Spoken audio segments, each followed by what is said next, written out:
دن ہوا،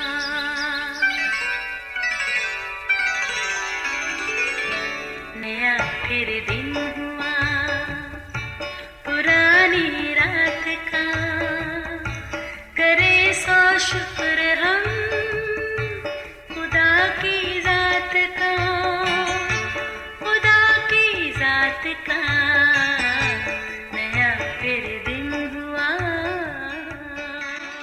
آج کی آیت۔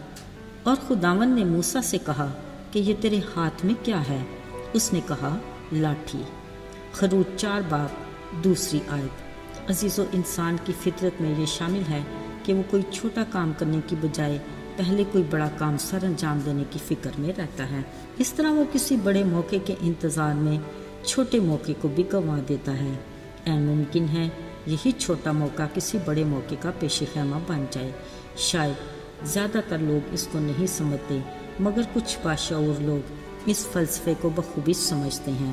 عزیزو، اکثر سننے میں آتا ہے کہ کسی بڑے بزنس مین نے برائے نام کاروبار شروع کیا جو بڑھتے بڑھتے بڑا بزنس بن گیا، یا کسی بڑے سٹور کے مالک کی ابتدا ریڑھی سے ہوئی۔ اس طرح کے بہت سے تجربات اور مشاہدات ہمارے معاشرے میں دیکھنے اور سننے کو ملتے ہیں جو حقیقت کے قریب ہیں۔ بلا شبہ قدرت کے کاموں کو کون جان سکا یا قادر مطلق کی حکمت کو کون سمجھ سکا، مگر اس میں شک کی گنجائش نہیں۔ کسی بھی نیک کام کے لیے کچھ بھی پاس ہے، شکر گزاری کے ساتھ اسی سے شروع کریں۔ یقیناً جس کام کا آغاز خدا کے مبارک نام سے ہوگا، اختتام بھی بہترین ہی ہوگا۔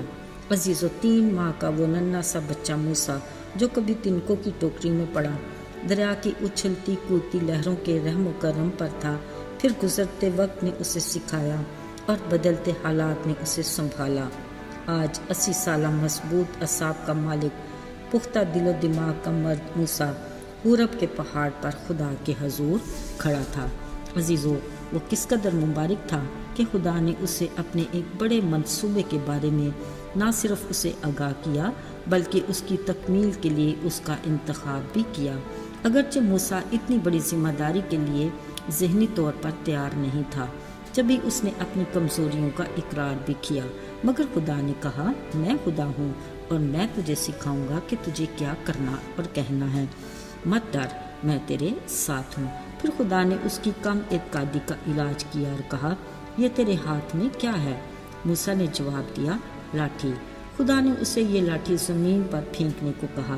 جیسے ہی اس نے لاٹھی زمین پر پھینکی تو وہ سانپ بن گئی اور موسیٰ اس کے سامنے سے بھاگا۔ اب خدا نے موسیٰ سے اس کو دم پکڑنے کو کہا تو وہ دوبارہ لاٹھی بن گئی۔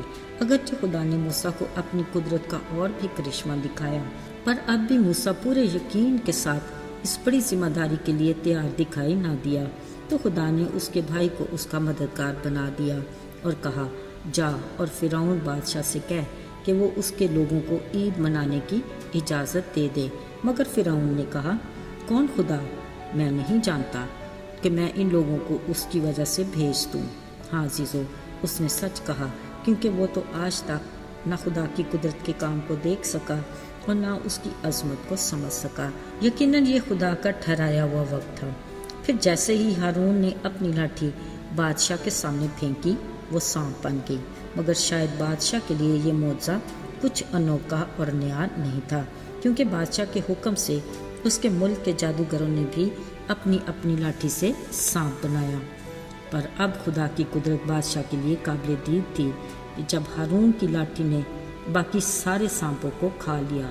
خیر، یہ تو فرعون کے لیے خدا کی قدرت اور قوت کا آغاز تھا۔ خدا کے کلام مقدس کے مطابق اس نے اور بہت سے معجزات اور کرشمے دیکھے، تب کہیں بنی اسرائیل کو خدا کی عبادت کے لیے جانے کی اجازت دی۔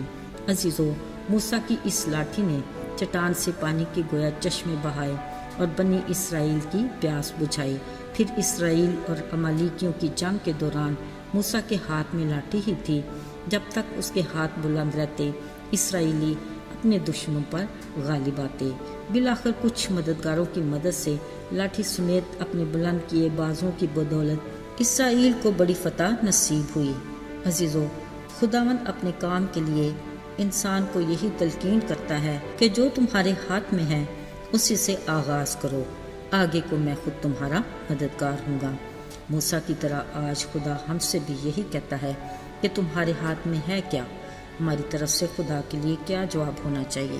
بلا شبہ آج ہمارے ہاتھ میں خداوند کا زندہ کلام بائبل مقدس ہے، جو ایک مکمل ضابطۂ حیات، کامیاب بھرپور زندگی گزارنے کے سنہری اصولوں پر مبنی الہی ہدایت نامہ، جس سے ہر روز اور ہر قسم کے حالات میں ہم استفادہ کر سکتے ہیں، اور اسی سے خدا چاہتا ہے کہ ہم اس کی خدمت کا آغاز کریں اور اس کے حکم کے مطابق تمام دنیا میں اس کے نام کا پرچار کریں۔